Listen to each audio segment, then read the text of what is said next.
everybody. My name is Cherie, and I am a very grateful member of the Al-Anon family groups.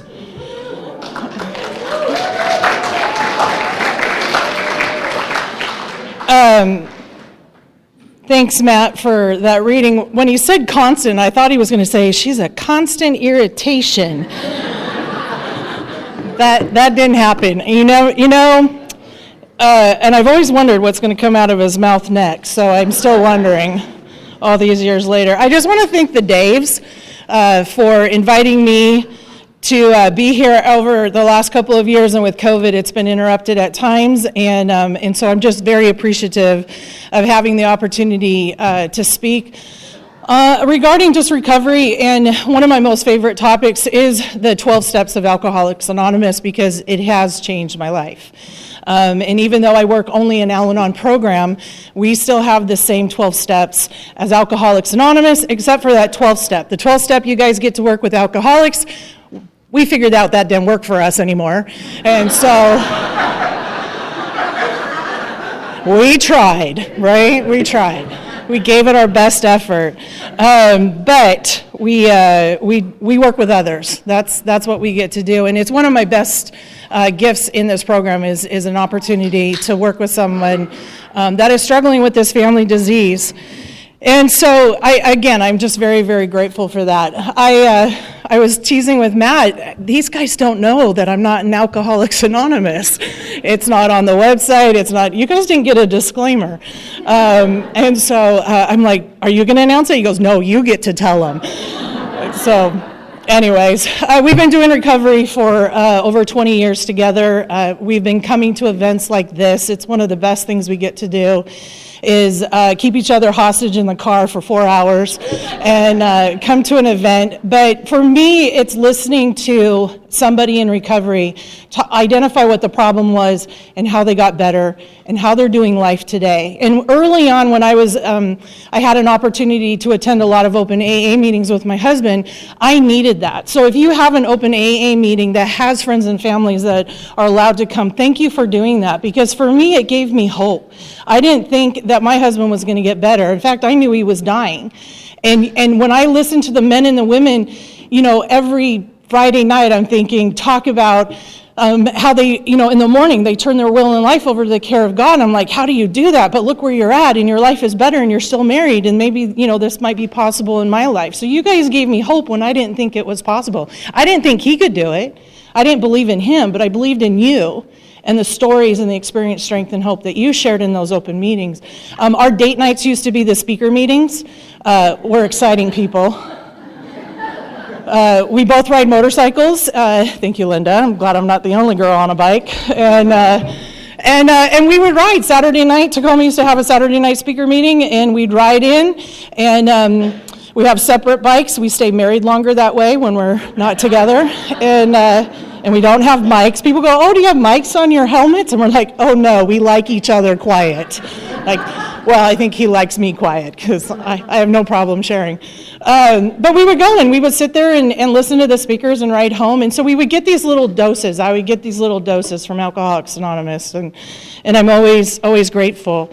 I cannot share on steps 8 to 9. I can pull a Vanna if you'd like and point on the wall. But I cannot share on the amends process without explaining a little bit about the harm that I created and contributed and caused in our family home. Just a little background, Matt and I, this is our second marriage. He's my do-over husband. So he's my second husband. When he's irritating, he's my current husband, right? Just keep him on his toes. I have choices, my sponsor told me. So currently we're married, and now he's actually the love of my life today. It took us a long time to get here. But he came into our relationship with 2 little girls. I had a son and a daughter. So when we first got together, our kids were 6, 7, 8, and 9. Everybody was in their perfect pecking order, and it looked great on paper. In reality, not so much. And so we're doing life. did not really understand what alcoholism was. I'm dating this person, and he is sweeping me off my feet. He is so different from my first marriage and relationship that was just full of anger and abuse and broken bones and lots of bruises and broken items in the house. And this guy is sweeping me off the feet. I am the bank teller, by the way, that you bank robbers would show up periodically. Appreciate that. And I'm working at the bank, and he is having flowers delivered all the time, and he is sweeping me off my feet. Within a couple of months, I made a comment to him. The kids, it was a weekend that we had the kids, and it just looked like fun. And I'm like, what do you think of moving in? What do you think of us living together? And I lived on a little farm, and I had livestock, and I had a grandma. And so I can't leave, because where would grandma go? And he just sort of grunted at me. He's like, huh. I'm like, okay. And I didn't push it, and I didn't say anything else, and I just sort of put that idea out there and floated it for a little bit. And Monday, I come home from work, and he's got his Chevy Malibu in my driveway, and it's got the coffee table, the lamp, and the dog. And I'm like, okay, we're moving in. I guess that's what we're doing. And that really is what I did for a number of years in our relationship. I would throw an idea out there and see if it stuck, see if something worked. And as his drinking progressed, I progressed as well in my illness. Bill, well, I don't think it's Bill that's quoted. I think it's a doctor. But in the family afterward, it says, years of living with an alcoholic is almost sure to make any wife or child neurotic. The entire family is, to some extent, ill. And that's exactly what happened for me, is as his disease progressed, my disease progressed as well. We eventually got married, and I think his alcoholism, just kicked up into really high gear towards the end. And my husband's 32 years old, he's in the hospital, and he's dying from the disease. His pancreas is shot, he's got pancreatitis, he's in critical care, his liver's going, and the doctor says to me, if you don't get him to stop drinking, he's going to die. He has weeks, maybe months. And nobody has ever said to me, you need to get him to stop drinking. Nobody's ever said that. That doctor said it that day, but I already knew that.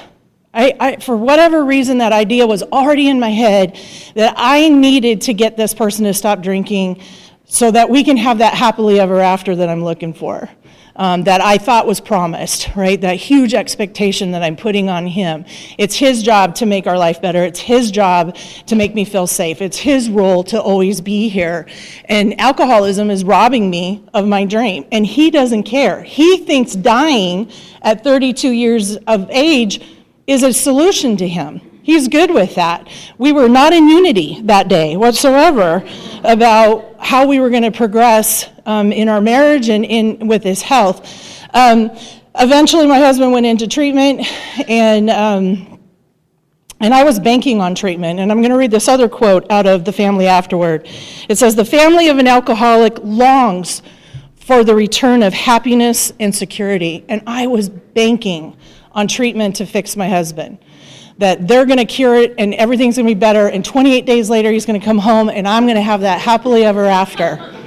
You laugh. I'm serious. I was counting on it. And my husband's there 6 days. He had detox. He's out of the blackout period or whatever. He's allowed to call me. He's telling me he's all about his group and his counselor, Paul, that he's working with, and he's all excited, and he says, hey, guess what? I was voted most likely to drink again. He is thrilled. I'm not, right? I am not thrilled about that part. That is not really working for me. And so I knew that when my husband was going to come home, that he was going to drink again. He didn't agree to go to treatment to stop drinking. He just agreed to go to treatment. And so that's exactly what he did. He came home and he continued to drink.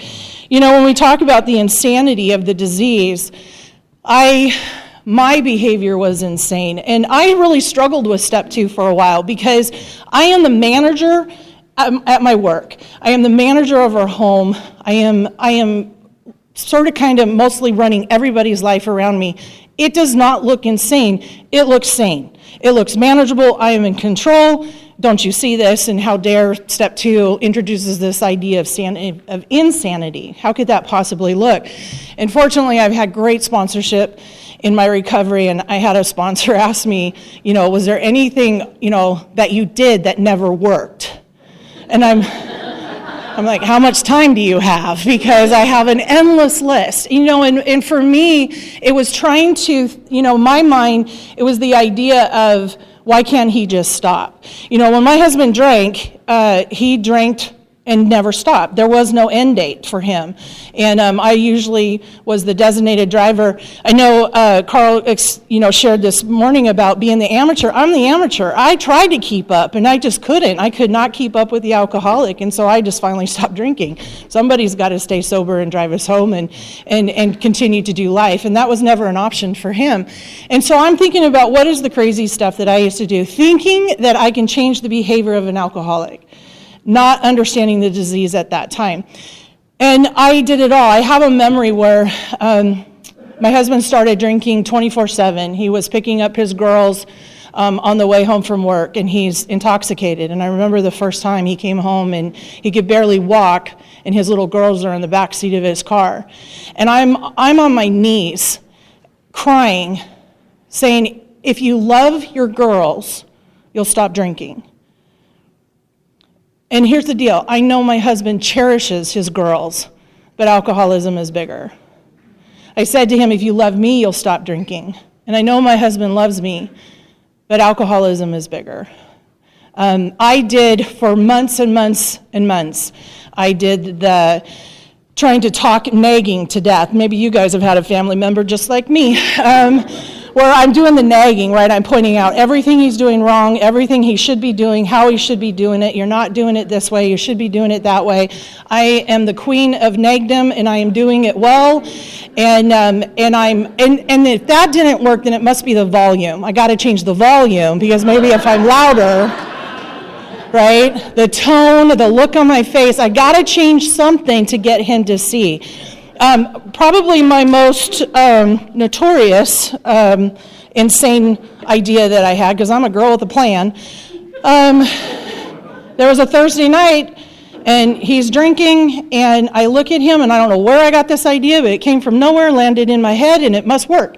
And I said, what do you think about drinking only on the weekends? Sounds reasonable to somebody like me. And he agreed, right? He's half in the bag, and he's like, sure, yeah, why not? And so I'm a very organized individual. I created an Excel spreadsheet. It's true, I had a drinking chart. And I put that Excel spreadsheet drinking chart right on the refrigerator next to the kids' chore chart. And I honestly believe this was going to work. And so on Friday comes along, and he drinks, and it's okay because it's on the chart. And Saturday comes along, and he drinks, and it's like, fine. Sunday, I think we should negotiate Sunday, because really, is it a weekend or is it a school night? Like, I don't know. And then along comes Monday, and like Terry said last night, guess what? Alcoholics drink on Mondays. And I did not expect that, because it was on the chart. You're not supposed to drink. How come you're not following the chart, right? That's insane thinking that is going to fix an alcoholic. I mean, that's where I am. That's where I'm going. We're doing the deal, and, eventually my husband gets 12-step into Alcoholics Anonymous. He's given a sponsor, and he's had continuous sobriety since October 30th of 2001. Yep. And that is because of you guys. That is because nothing brilliant came out of my mouth that just stuck with him and goes, oh, my wife might be right. That never happened. But it took one alcoholic talking to this alcoholic that there was a change in perspective. There was that principle of identification, and my husband had somebody that he had believed in, and that person became his sponsor. And his name is Tom. He's no longer with us, but he became my most favorite man in Alcoholics Anonymous, because now my husband's his problem, right? I don't have to focus on him. Somebody else has got him. And that's what I did. I changed my obsession. I changed my focus, and I put it on everybody else in our household. So I've got these 4 little kids. I got a grandma. I have extended family members. I have a full-time career. And when my husband was in treatment, they encouraged me to go to Al-Anon. I never heard of Al-Anon. And so I went to my very first meeting when my husband was drinking and just feeling completely hopeless and demoralized, like, treatment didn't work, what, I can't change him, I don't know what to do. And, I just kept going to one meeting a week. I was going to a Saturday morning meeting, I'd come in late, I didn't get any literature, I didn't get any phone numbers, I have a lot of I didn't. But I sat in a chair one Saturday every week, once a week, for 90 minutes, and I could just be. I could fall apart, I could just listen, I didn't have to have everything in order, I could just let go, and I cried. Most Saturdays, that's all I did for 90 minutes, is I sat in a chair with a Kleenex box, and I just cried. I didn't have to have all the answers like I did the rest of the week. I like to share with you, that was my very first service position, I was the Kleenex box holder. I took my job very seriously, but I'm doing one meeting a week, most of the time. We got 4 kids. My husband and I started talking about adding to our family because that makes sane decisions. Like, that's sanity, right? Let's add more to the conglomerate.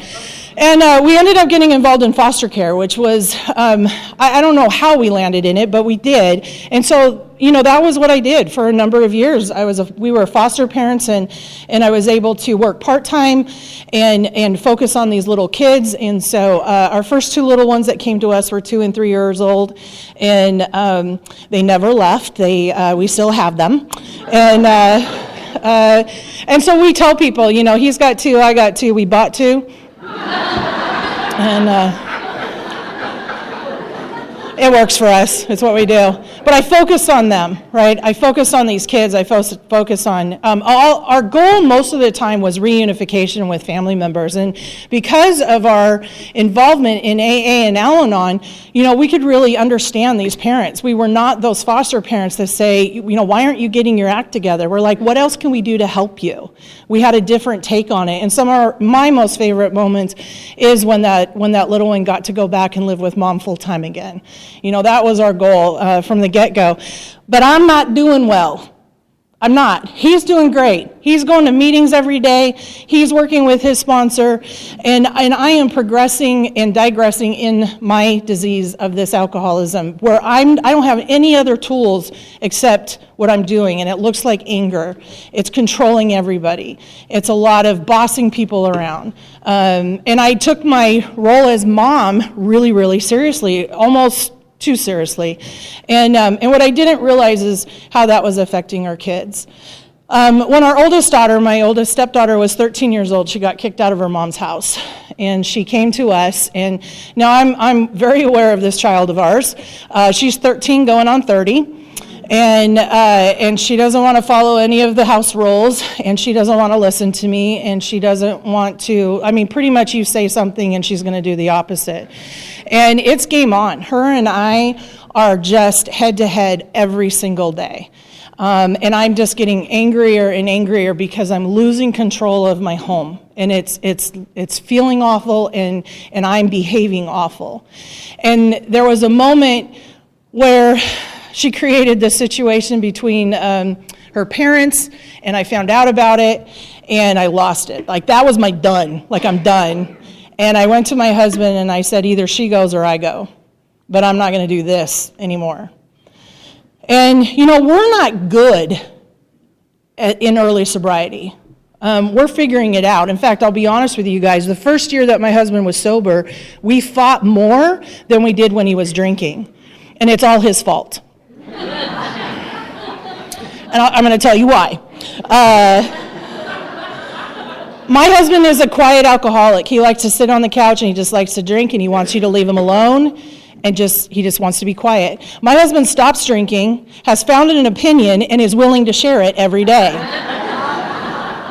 So it is game on in our house. We are not getting along, right?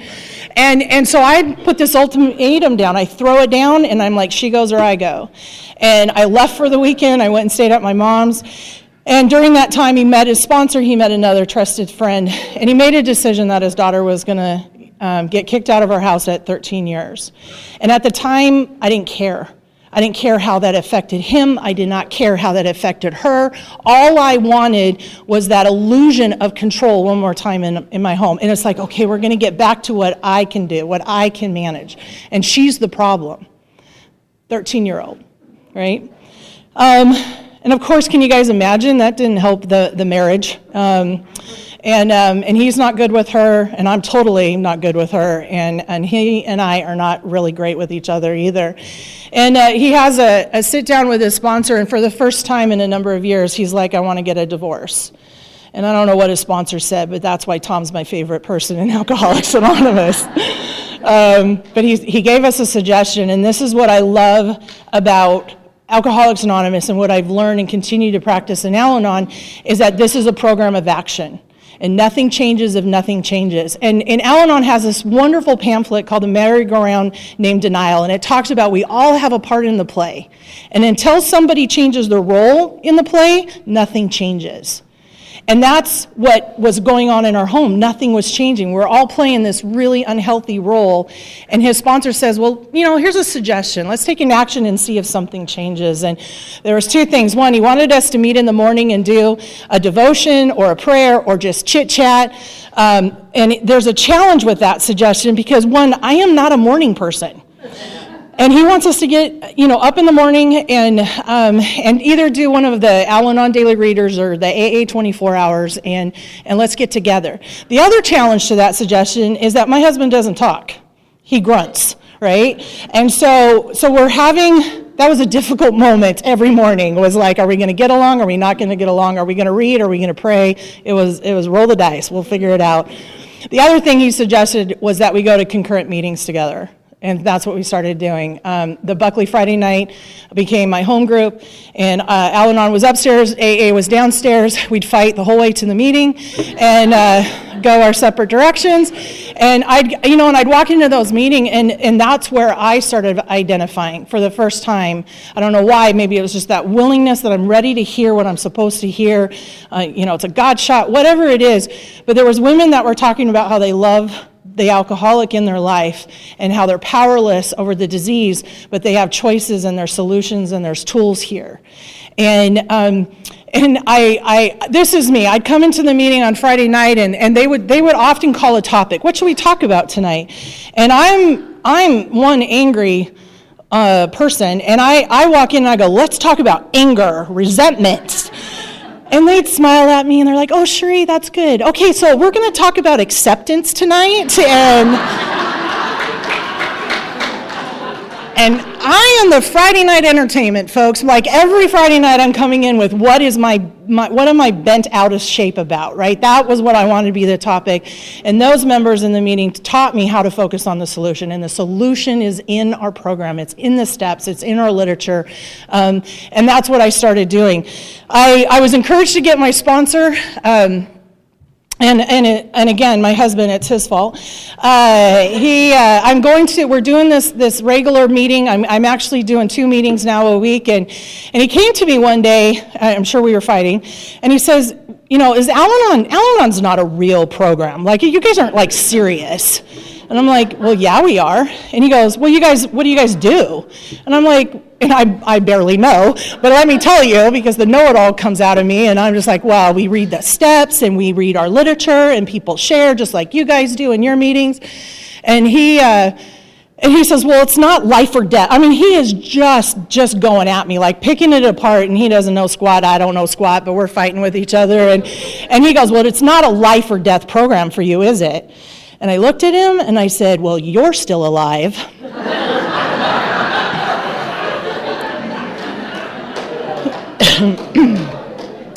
It must be working. But I will say, he had a point. He asked me why I didn't have a sponsor, and I did not have an answer. I didn't know why I didn't have a sponsor. And shortly after that, I got a sponsor because we're really competitive with each other, and so I can't let him win on this one. And I went and got my sponsor, and she's a wonderful woman in my Friday night home group. And she asked me, Cherie, what do you want? What do you want in this relationship? And I just remember this willingness that just came over me, and I just said, I don't want to be who I am anymore. I don't want to do what I'm doing anymore, and I don't know how to change. I don't know how to not do this. And she was like, I can help you.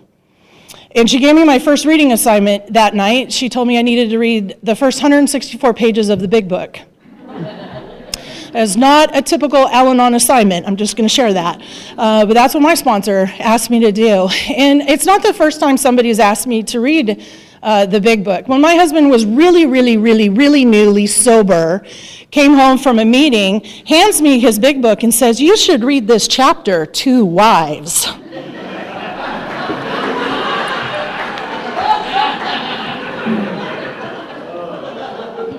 Yeah, that didn't go over very well.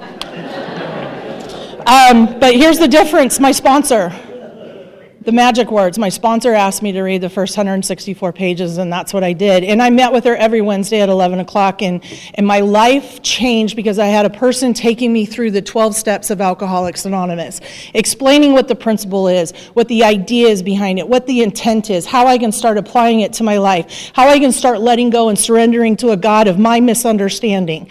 She just gently took me through the process. The best step I ever did with my sponsor was the 4th step.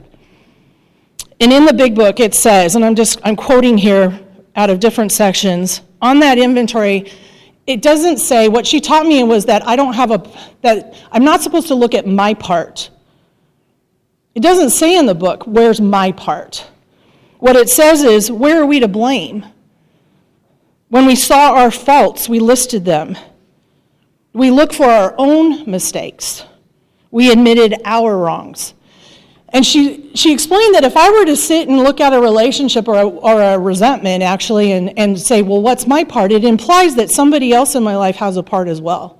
And I'm putting that focus back on them. And I have done a lifetime of putting the focus and expectation on others. And she really helped me get down to the nitty-gritty. And I had a list. And what was the most revealing thing was my fear inventory. That the reason why I tick the way I tick is because I'm so afraid of what's going to happen. I'm so afraid of what you're going to do, what you're not going to do, how it's going to cost us, how is it going to make me feel, can I get ahead of it? I don't know what it is, but I better get ahead of it. And so I'm exhausting myself trying to manage everybody's life because I'm so afraid. And I didn't know it. I just thought I was pissed off. That's what I showed you guys. That's how I showed my family. I'm just this really angry woman. And instead, she's like, no, Cherie, you're just really afraid. And it gave me, it was like this aha moment. Okay, now that you have identified the problem, now there's a solution. And going through that 6th and 7th step of getting to the solution and asking a higher power to remove. And my last sponsor, she taught me it's about, in that 7th step, that it's about removing, restoring, and replacing. So I'm asking my higher power to remove a defect of fear and to restore me to sanity, restore me to wholeness, restore me to who I think my God wants me to be, and then replace it. And what's the opposite of fear? Faith. What's the opposite of fear? Maybe it's hope. Maybe it's trust. Maybe it's just maybe trusting the process, whatever it looks like. And I'm so grateful for that. My first sponsor had me do my amends, and she asked me to do it in 3 columns. It's out of one of our books, Paths to Recovery. And the first column is, who right now am I willing to make amends to? Who am I willing in the 8th step? Just become willing. I became willing. Who is that? And in that first column, it was my husband and it was my oldest daughter. And in the second column, it was the maybes, I'll think about it, I'll get back to you, right, on those. And I had a couple of my kids in that middle column.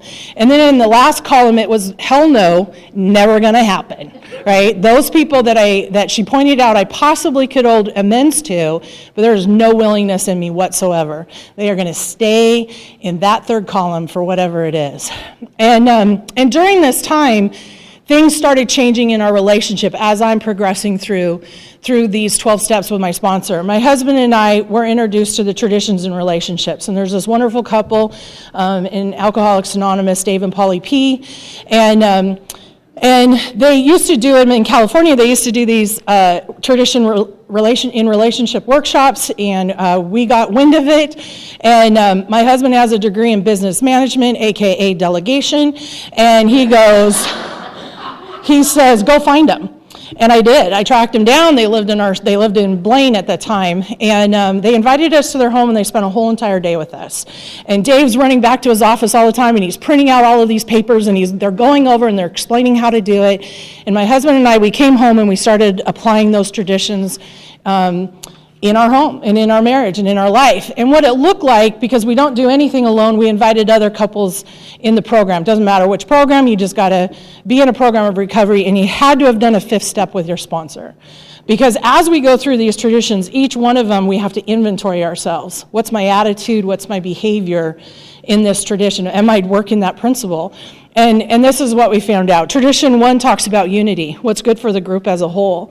And I didn't really care what was good for the group as long as they just did what I wanted them to do. That worked fine for me. And so you can imagine there is no unity. In fact, in Al-Anon, our intro to the tradition says that our traditions promote harmony and growth in our groups. And I did not know what that looked like in our home. I have no idea what harmony looks like in a marriage. I don't even know what growth looks like. I just know what, me bossing everybody around looks like. And so in unity, one of the exercises is that we had to write a column of everything that we're in unity about and everything we're in disunity about. And then we come together and we share that information with each other. And this is what happened that very first time.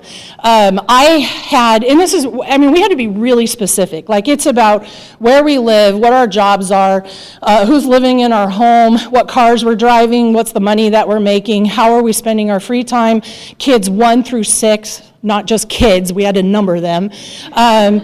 We had to talk about our relationship. Are we having enough sex? Can we stop now? Folks, we got to put it all out there and figure out where to go from there. And so him and I come together, and I have one thing in the unity column. One. Everything else is in the other side. And I thought we were in unity with 1 out of 6 kids. It's a start. And he didn't. He did not feel that we were in unity, and what he had, his idea of some other topic that we were in unity about, I wasn't in agreement. So literally, we started with everything on the other side of the column. We were completely in disunity about everything in our life, and that looks pretty awful. And honestly, it felt awful at the time. But we do these workshops often, and he always explains this, that when we come here to our programs, we don't come here well. We come here broken. We come here in pieces, and we try to figure it out and put these pieces back together and try to move things over into the other column, and that's been our goal for the last 14 years we've been doing this, is trying to get things shuffled over to the unity column and then work our butts off to keep that stuff in the unity column. And it's work, like any relationship. Tradition 2 talks about the ultimate authority. I'm not it. Go figure. Tradition 4 talks about autonomy. And I struggled with my loved ones being autonomous. I don't like them being autonomous. I like them being my minions, and I can put them on the game board of life, and I can put them in their places and keep them where they're supposed to be. And this tradition says nope.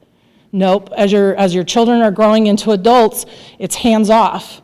And let them make their choices. I have 2 women in AA that are they're my confidants, and one of them said to me, Cherie, you're not the author of their story. You need to let them write their story. And I'm like, that's painful at times. It's painful. But it again reminds me, hands off, surrender them over to my higher power. Tradition 6 says that we should not endorse, finance, or lend my name. And I got to tell you, I'm the rescuer. So when I got a homeless kid, I'm looking up apartments for the homeless kid, and I'm ready to endorse, finance, and lend my name on that lease. And this tradition is like, let's hit the pause button. Are you in unity with your husband about it? Well, do we have to talk to him about it? Is that negotiable?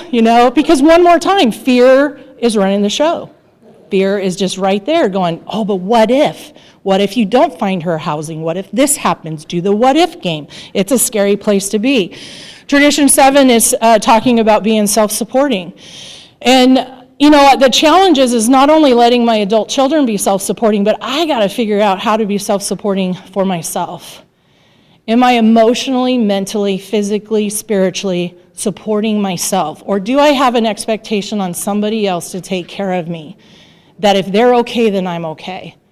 And And that can be a challenge at times. I'm a spoiled brat some days, and I just like, no, you take care of it. I don't want to worry about it. And it's like, no, this was mine. I need to be self-supporting in this situation. And tradition 10 is the one that my last sponsor told me that will keep me out of most of my problems in life, and that means that I have no opinion on outside issues. And the challenge is I got a lot of opinions. I have a lot of opinions, and this tradition says, you have no opinions. And so I've learned not to share them. I do a lot of humming. I just, That's all I do. And so we're getting these traditions in our relationships, in our marriage and in our home. And at this time, that 13-year-old that I removed from our home, that I forced the removal, is now 17. She's a senior in high school, and her mom kicks her out of the house one more time. And she shows up that summer before her senior year. And I'll be honest with you guys, I'm a little nervous. She's now 17 going on 40, and this is what I heard on a daily basis. I'm almost an adult. You can't tell me what to do. I'm almost an adult. And I would say, yeah, I know, but you're not yet, right? And I just would do what we had been encouraged by our sponsors to do. The difference that I felt more confident now that she's back in her home is when I got a sponsor. I have somebody in my back pocket that at any time something's going to happen, I know that I don't have to figure it out. I can ask somebody else. And so I've got this sponsor in my life. And I've got, step work under my life. I know that I'm changing. We have traditions. And, it's very rare for my husband and I to be shoulder to shoulder, mostly because I'm way taller than he is. But we have these traditions, and we're doing everything in unity as much as possible. And so it wasn't just me laying down the law. It was, these are our family guidelines. When you cross over the threshold, this is what happens in our family home. And, she pushed back. She didn't want to go to school. She didn't want to do whatever the household, chores would be. Often at night, she's ready to bail. She wants to go to a party. She wants to go get loaded. You can't tell me what to do. I'm almost an adult. And I was given the words. And I just said, I know, I love you, and I know this is frustrating, but no, you can't go. I love you enough that and she's screaming and hollering, and I just was calm, and I didn't rise up to it, and I just said, I love you. I'm sorry you're so frustrated about this, but I wouldn't feel like it's safe for you. And I didn't do it in that controlling, angry, vicious way I used to do it. Already I'm changing that behavior with her without even recognizing that you could label it an amends with her, but I'm doing that. Shortly, that kid is with us maybe 3 or 4 months, and we get a call. My husband gets a call from the school, and she's got a plan to kill herself.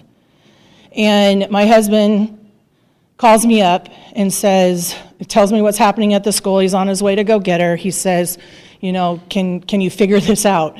And I said, yeah. And, what we learned here is that we can tap other resources. We don't have to do this alone. And I called that 1-800-SUICIDE helpline. And within hours, we had her in care, and we had a plan lined up.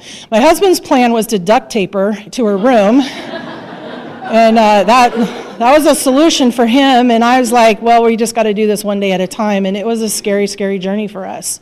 One more time, I have a person in my life that doesn't care to live.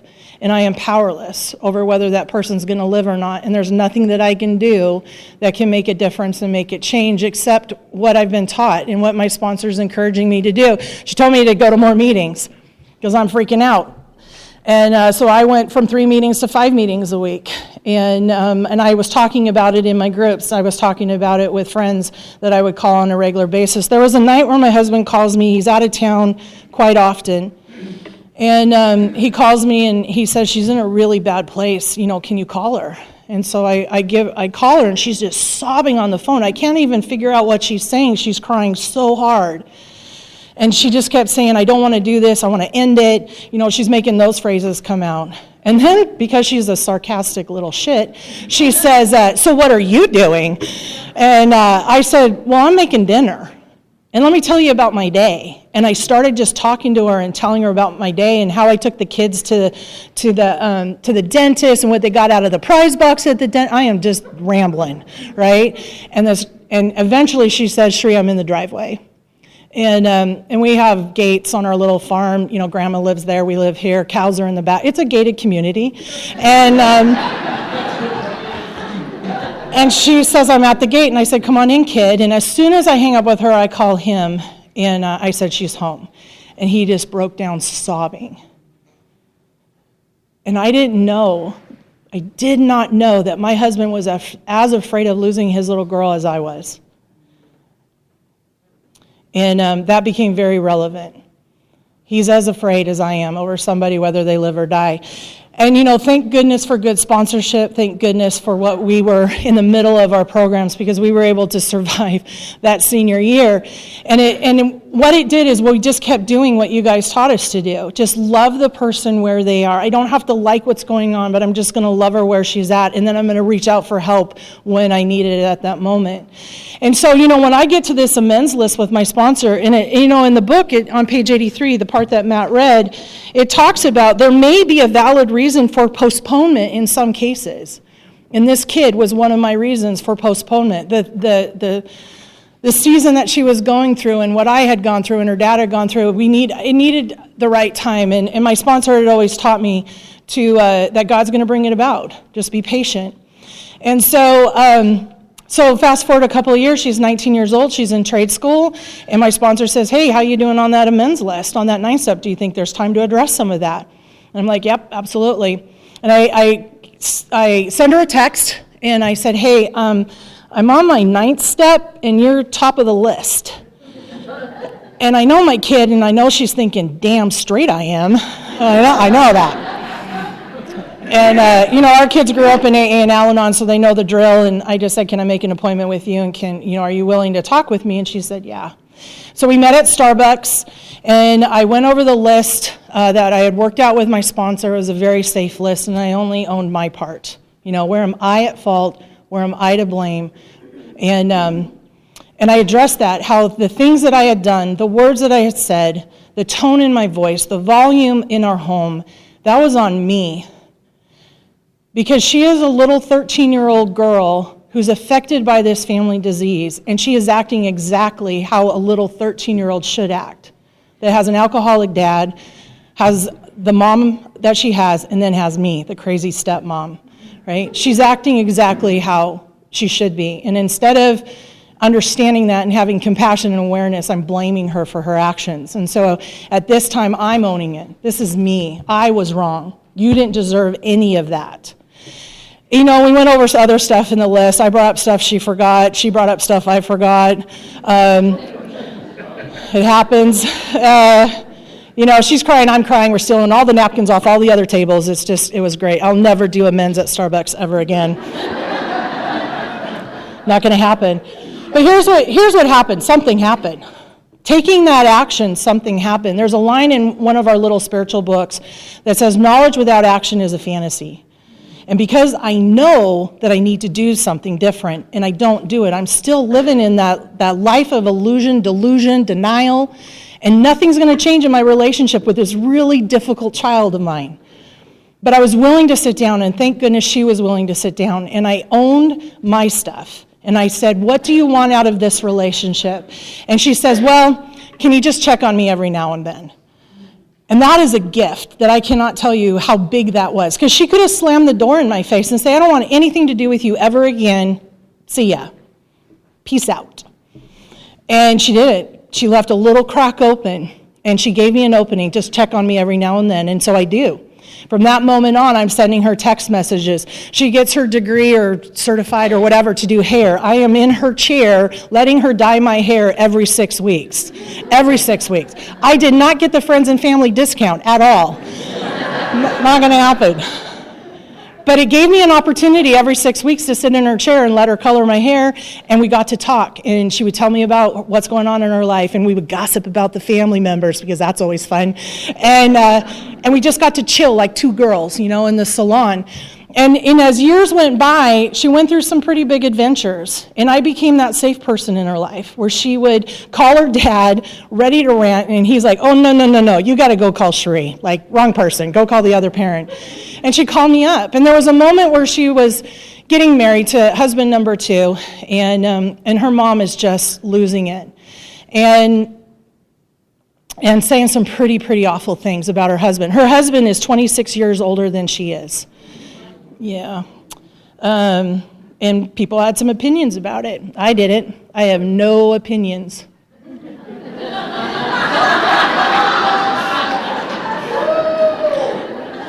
Okay, I didn't state any opinions. I didn't say them out loud. But here's what I've learned about this, is that, so she's calling me and she's asking me, Mom, Cherie, why is my mom doing this? Why is my mom so mean? Why is she so vicious? Why is she yelling? Why? And I just said, she loves you, hon, she loves you. She doesn't know how to share her concerns or her fears, and this is the only way she knows how to do it, and I know it's painful, but she loves you. And she goes, well, how do you know that? And I said, because I used to act that same way. And she goes, oh, yeah. And, we talked a little bit more about how she can process through that. And that was the day that she told me that I was her bonus mom. I've always been, I'll take it. Go ahead and clap. I worked for it. It's the best gift that kid has ever given me. And she has from that moment on. She's continued to call me her bonus mom. She's 33 years old. She lives in Arkansas. That's why I have gray hair. She doesn't color my hair anymore. But she's an amazing gift, and I have continued to check in on her even from a distance. This person moves all the time, her and her husband. So fortunately, there's this online service that you can buy housewarming gifts and have them dropped off at their homes. And so I order lots of housewarming gifts, and I check on her. And last October, she invited her dad and I to do a vacation with them. They're going on vacation. Do you guys want to come hang out with us? That's huge. Like, who does that? None of my other kids invite me for their vacation. But she did. She did. And so last October, it's my birthday, and she gives me a card that she wrote. And she says, Cherie, I see the fingerprints of God all over our relationship. And that's because of the willingness to go, I was at fault. I'm so willing to do this different. What do I need to do this different? My sponsor talks about, my last sponsor talked a lot about changing in that sixth step, about the defect, and let's change it into an asset. And I think that for me, it has been the part of what we call living amends. On page 83, that part that Matt talked about, it says right at the top of the paragraph, the spiritual life is not a theory, we have to live it. I have to live these principles every single day.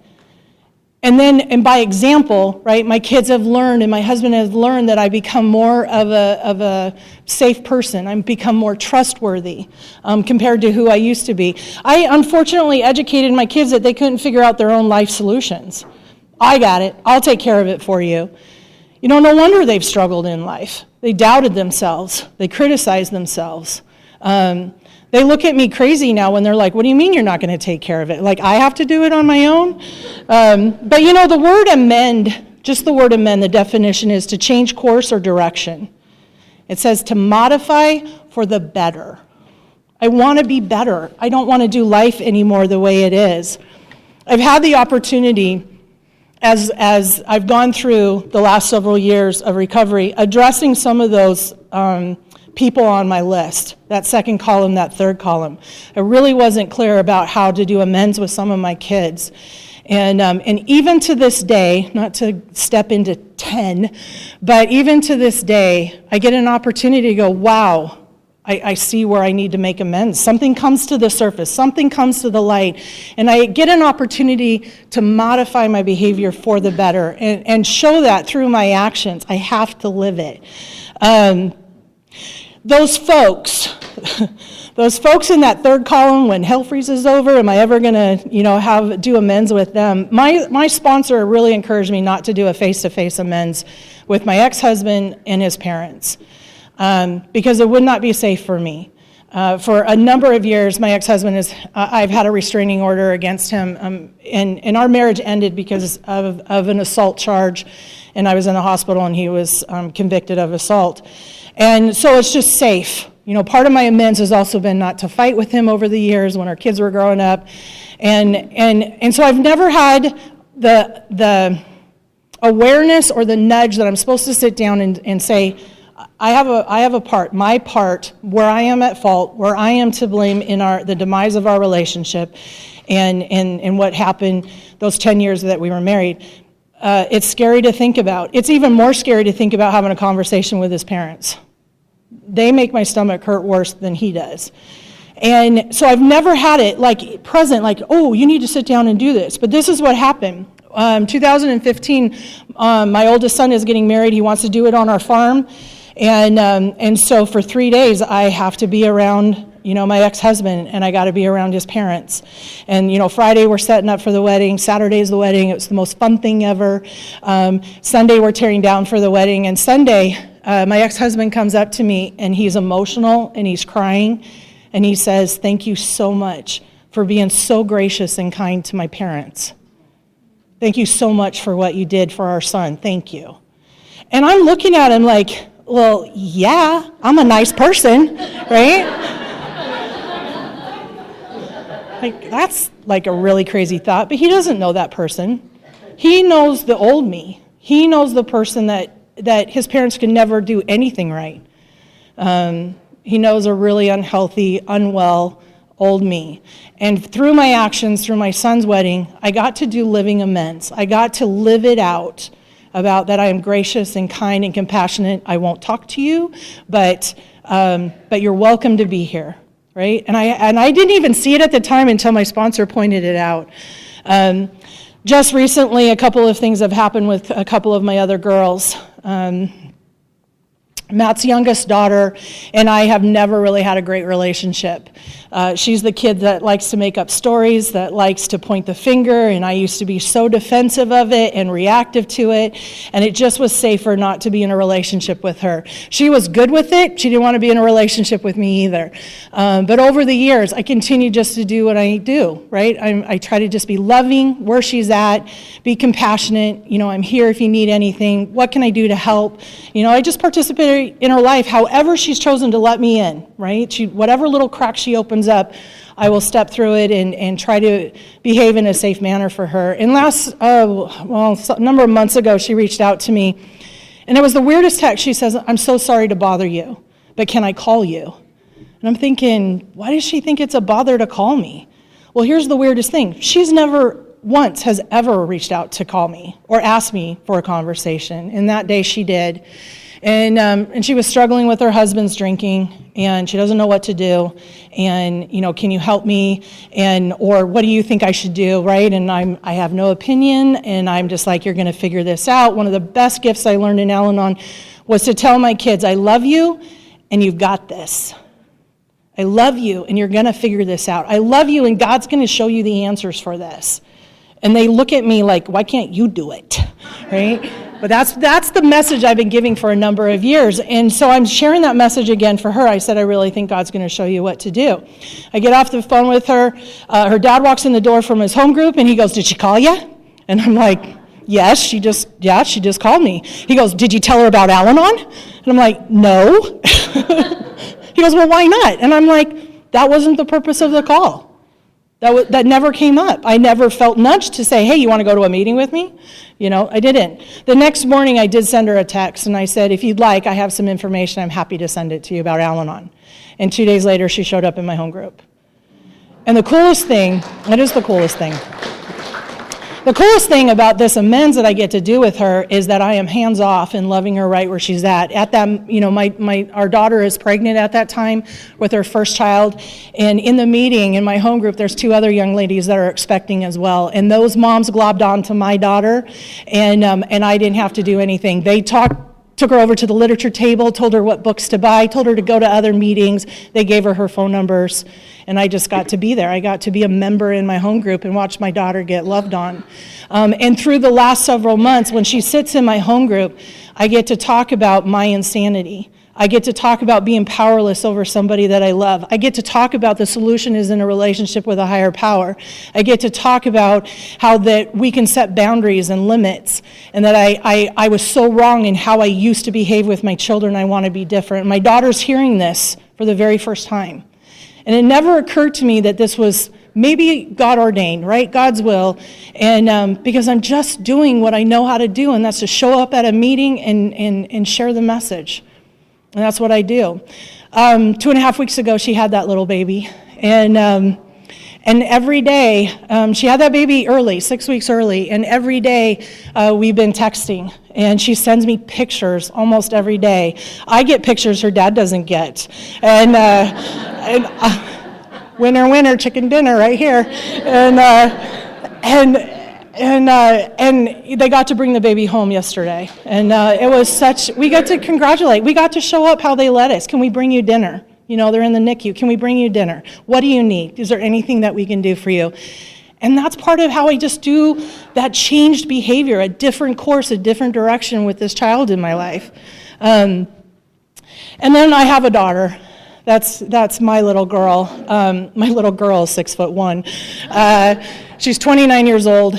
And about 12 years ago, she is getting it on. She is out there cutting it loose, and I am freaking out as her mom. It is one thing to be married to an alcoholic, and it is a totally different place to have a child that is struggling with alcohol or other forms of addictions or mental health issues.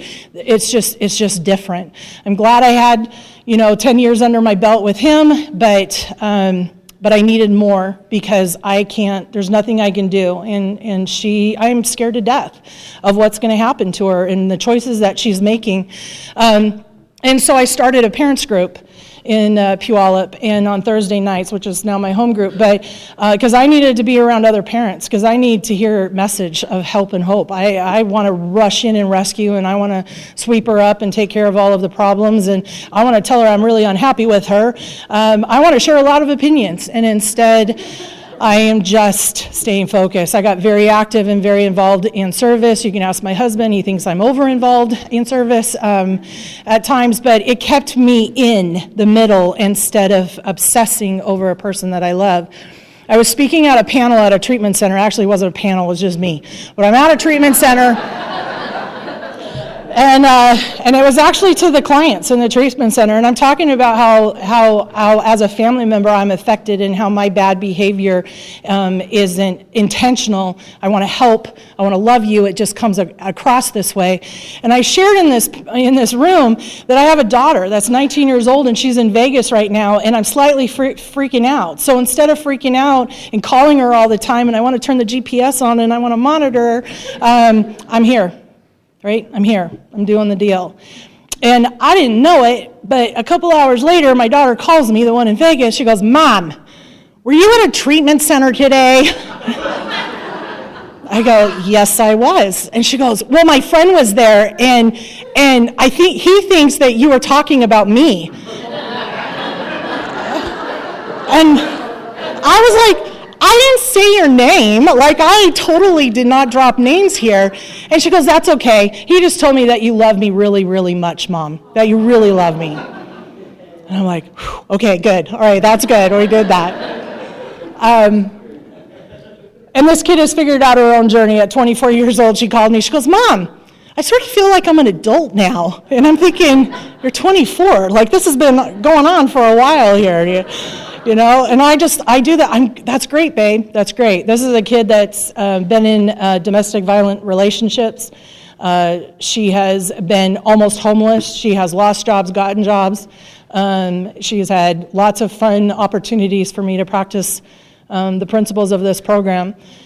And today she's 29 and she's pregnant with baby number 2. And last fall, her and I got to spend some time together. And there's a series of events that happened that led up to this discussion. But we're in the car on this really long road trip, and she started talking about her childhood. And she started talking about how horrible and lost she felt. That when the stepsisters would come over on the weekends, that she just felt invisible, that she didn't matter, that she wasn't seen. She told me that she would squish herself down between the bed and the wall and try to shove herself down so far so that she could just disappear. She told me a whole bunch of stuff in that car ride. And I'm sorry is not good enough. And that's not what Ninth Step is about for me. It is not that I am sorry. I did say to her that I feel horrible that happened to her. I wish I would have known during that time what she was feeling and how she was affected by the chaos in our home. I wish I had known. To be honest, I don't know if I would have done anything different. I didn't have any tools to do anything different, but I would have known. But here's the deal, I know today. And so when my daughter calls and says, "Hey Mom, can you help me? Can you babysit, my son so I can run some errands?" Yes, I will. When she calls or texts and I'm on a Zoom meeting or I'm working with a sponsee, I said, "Hey, I'll get back to you in 40 minutes. And in 40 minutes, I am promptly calling her back. My amend to my daughter is, you are seen, you are heard, you are valued, you matter to me. I cannot change the past." And between the two of us, the alcoholic and the family member in the home, I honestly believe I was the one that caused more damage in our home than the alcoholic. I have a lifetime of amends to make to my husband and to my children and to the rest of my family who tolerates me, right? But I can do it today. In the 12th step, it says that we get to practice these principles in all our affairs, and my life is a daily practice. That's all I get to do is a daily practice. I'm going to end with this. There is a quote by Ralph Waldo Emerson. It says, "Place yourself in the middle of the stream of power and wisdom which flows into your life. Then without effort, you are impelled to truth and to perfect contentment." Maybe it's the quiet, right? Maybe it's the quiet. Maybe it's that peace and serenity that feels uncomfortable in the beginning. But for me, I put myself in the middle of Al-Anon. And that is where, when I sit in a meeting or when I'm working with a new person or when I'm talking with my sponsor, when Matt and I get to do traditions in relationships workshops, when we, are just trying to do our daily lives, without these spiritual principles, not just the 12 in the 12 steps, but there's more in those traditions and there's more in those concepts. I have a new way of living life today that brings me so much joy than I ever imagined. I came here because I'm married to an alcoholic, madly, insanely in love to an alcoholic that's dying. And today I get to participate with you. I get to participate in life with my most favorite person in the world. I get to be a mom and a grandma. I get do-overs every single day because I'm so willing to live life differently. Thank you guys so much.